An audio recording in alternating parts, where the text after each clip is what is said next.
To make it in the world of TV news reporting, you have to be committed, even married to the job. But this news reporter took the advice rather literally when she cut short her wedding to cover the massive earthquake in China's Sichuan province, and didn't even have time to change out of her dress. Bride-to-be Chen Ying sprung into action and began interviewing people from the street.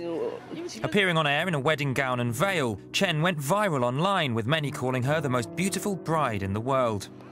I'm standing at the Holiday Plaza. 15 minutes ago, a strong quake struck, but there haven't been casualties in this area where I am standing. Our residents in Yan have taken effective measures to prevent damages. I hope our city will be safe. After doing about 10 minutes of interviews on the street, Chen returned to the church to make her vows. Then, perhaps unsurprisingly, went straight back to work.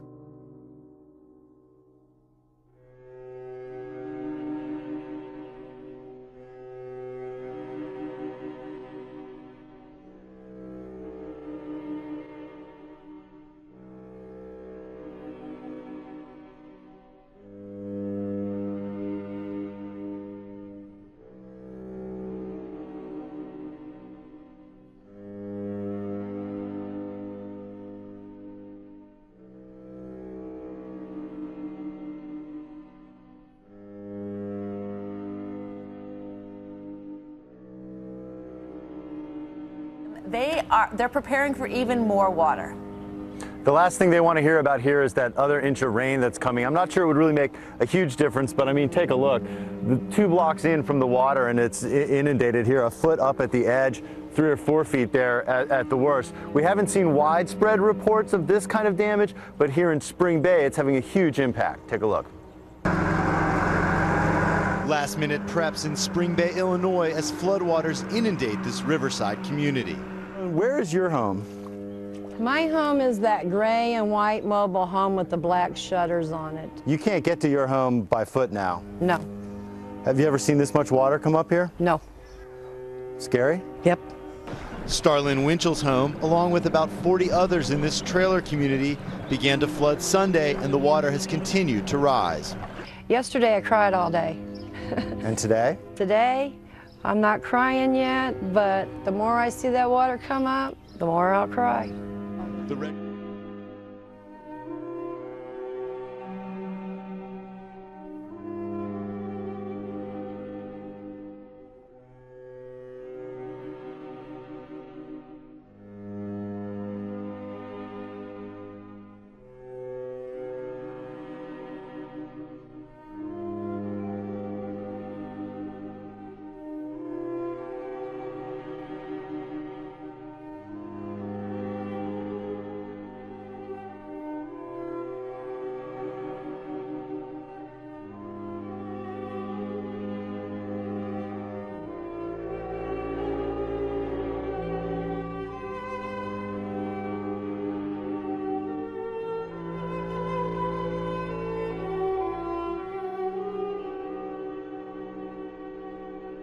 Surfacing that the Syrian government has used chemical weapons, likely sarin nerve gas, on rebels. Sarah Seidner following developments for us this morning from Jerusalem. Sarah, what's the latest?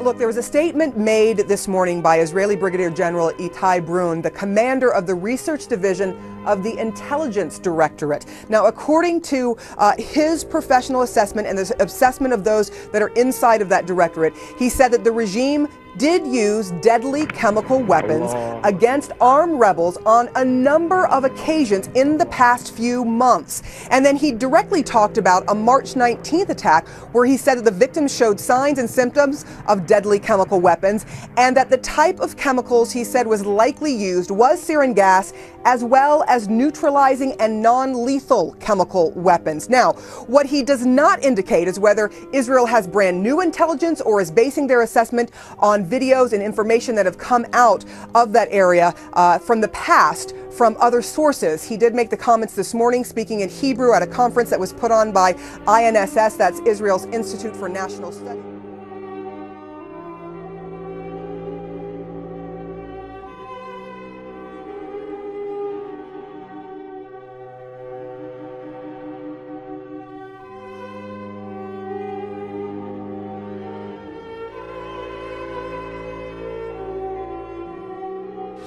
Pentagon's top man says it's up to Israel to decide whether to attack Iran to stop it from developing a nuclear bomb. Defense Secretary Chuck Hagel met with Israeli officials today, including Israeli President Shimon Peres.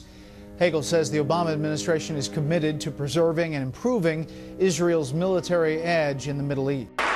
While the president responded to domestic terrorism in Boston last week and monitored the search for suspects, his aides were wrestling with crises on opposite sides of the globe, from Syria's bloody civil war to threats from North Korea's young, untested leader.